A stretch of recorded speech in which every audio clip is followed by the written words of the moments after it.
All right, here at No Reserve, we have our super hard to find. It's an international pickup. It's the 1100 series, so basically it's like a 150 series, half ton. This is 69. This is my favorite body style of the international pickups, and this is my favorite grill, the 69 and 70 grill. So we'll go ahead to so it's regular cab, half ton, long bed. It's got a great inline 6-cylinder 258 with a manual 4-speed transmission. You know, it's a 69, so it's manual brakes, manual steering, but it's really easy to drive because it has power assist, and it's a 6-cylinder. It's a pretty nimble little truck.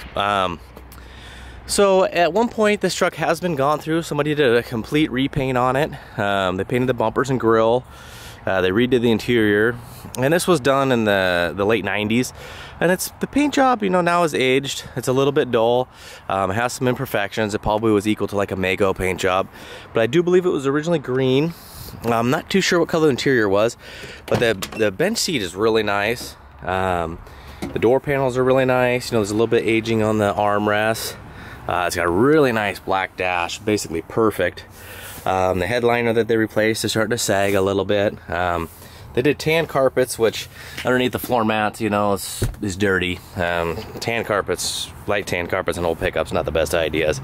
They did paint the inside of the doors tan too. It is getting a little bit late here, so it's got kind of a bluish tint on the video.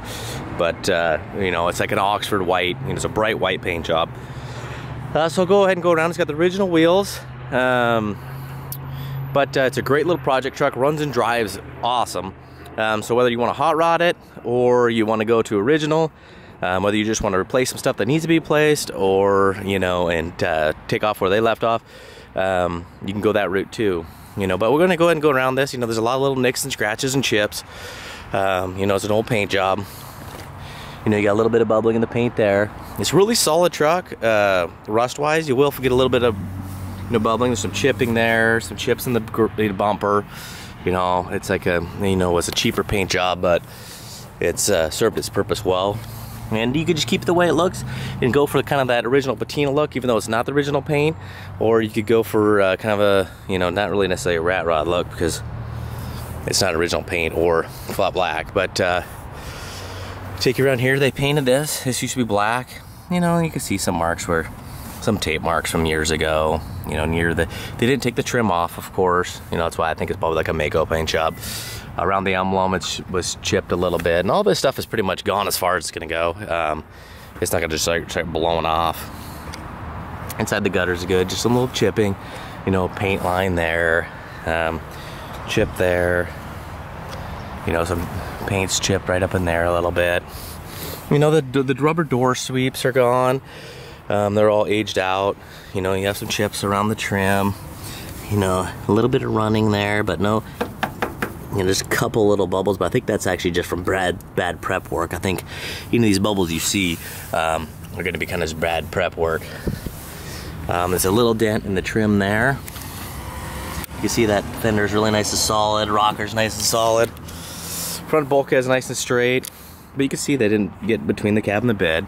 Wasn't a resto paint job. A little bit of surface rust under the rails that's dripped down in the paint. Again, some chipping around there. You can see it was like a light green. Throughout the paint job, you know, like I said, I think from bad prep work, there's a little blistering in the paint. See if you can, you know, it might look like a raindrop in the picture, but it's actually just a little bit of blistering. You can see there, but take you back down around here so you can kind of see everything. Go nice and slow. You know, some chipping there, a little bit of bubbling. Little ding in the panel there.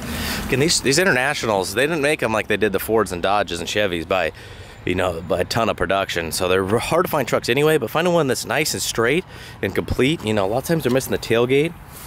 They did a pretty good job of hand painting the international. That looks good.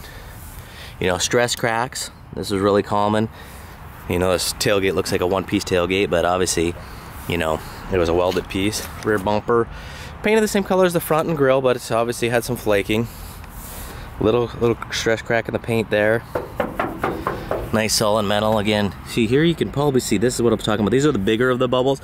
Most of them are like that size, but there's some bubbling blisters, so what I'd call them. Not like rust bubbles. Again, wheel wells nice and solid. Some blistering in the paint, some little chips, some overspray on the trim. A great little runaround truck. You know, I call it a project truck because there's a ton of different ways you can go out this truck. You know, the wiper motor doesn't work, the blower motor doesn't work, a lot of the gauges don't work any longer. Tires roll smooth, look good, but they are older. So, you know, you might want to go through and just replace those things. The wiper motor is about 30 some bucks. Blower motor is the same thing. Gauges, you might want to put some nice aftermarket ones in. But for those reasons, I call it a project truck. But it is a truck that you could use. Little chipping there, just like I have, as a runaround truck. You know, make sure there's enough gas in it, and speedometer works, and radio works, and off you go. So it really goes, really depends on the kind of person you are. There's just some water bubbles here, but there's a little bit of drip sagging in the paint. Some chips, no cracks or chips in the window, and I think it's an original window. You know, it is a laminated window. It's just some fogging, a little fogging there, but you know, but it does look like a newer seal. Definitely not a new seal, but I think the original had like a little pull strip here. But again, I could be wrong. Again, so the door sweeps they're long gone. I do not have a door key to lock the doors. So keep that in mind. A little bit of bubbling right there. A little bit of bubbling right here. Again, the door panel looks really nice. You know, your windows go up and down. You know, your wing windows are actually nice and tight. I mean, if you leave them there, they're not gonna sag around in the wind. Again, Tan's carpet, not the best. I think the seal might be going bad. You might be getting a little bit of water in here. You're getting a little bit of drip marks. This stuff will come off with some goof off or lacquer thinner, but I kind of left it in there because I don't want people to think I'm going through hiding anything. But the seat's in excellent condition, and that's gonna be your most expensive part of the interior, is your seat and that dashboard. That dashboard will bring you some dough at a swap meet or on the internet trying to find one. So those are the, you know, when I bought this thing, I was stoked about the seat and the dash pad. Also, the sun visors are in excellent condition. They're made out of the same material as this, so those all look good. Nice solid door. The underside, you can see in the pictures, nice floors, nice body mounts, nice rockers, wheel wells.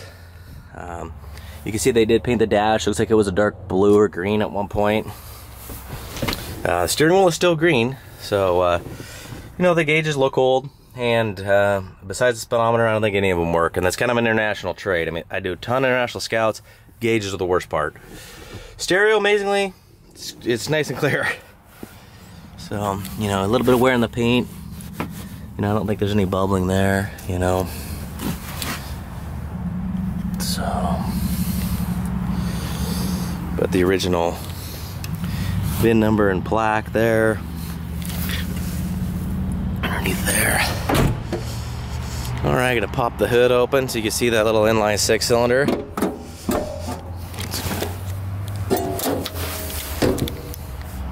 And it runs like a top. So I've had this thing a little over, probably a little over a year. I probably don't want to know, but going back and forth with what I want to do to it. Do I want to fix all the things that are wrong with it, and some nice wheels and tires, put the full-size disc Scout style caps on there, or do I want to lower it down, put a nice 345 or 350 in it? I just gone back and forth so many times that you know, I kind of decided I got so many irons in the fire, it's probably best to just see if I could pass this off to somebody who's gonna make the decision on it and give it a loving home. So when I first got it, we went through the carburetor, replaced some hoses, and put a new starter and solenoid on there. Did some hose clamps. Other than that, we put a battery in it. And other than that, it's pretty much how I bought it. You can see the firewall doesn't have any rust. Of course, you can have some surface rust from like chip paint and stuff like that. But the cowl doesn't have any rust. Right on that seam is a common area, and they just rust out. Over here, you got some surface rust, but it's nice solid metal. So, and then, you know, runs nice and smooth.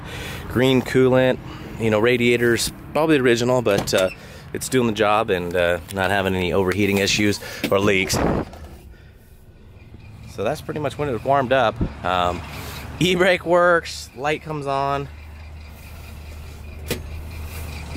But, I mean, the door's shut just awesome. It just runs like a little sewing machine. I mean, no shaking, no knocking, ticking. Oh, we also did a full tune-up on it. Did the Napa premium wires, oil change.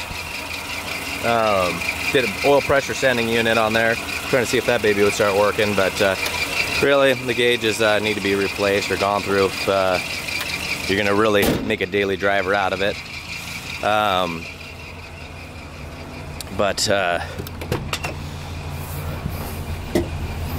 Alrighty here, so alright, we're gonna go ahead and get her warmed up and go do a driving video, so hopefully you guys can hang out for that. And it's going to no reserve.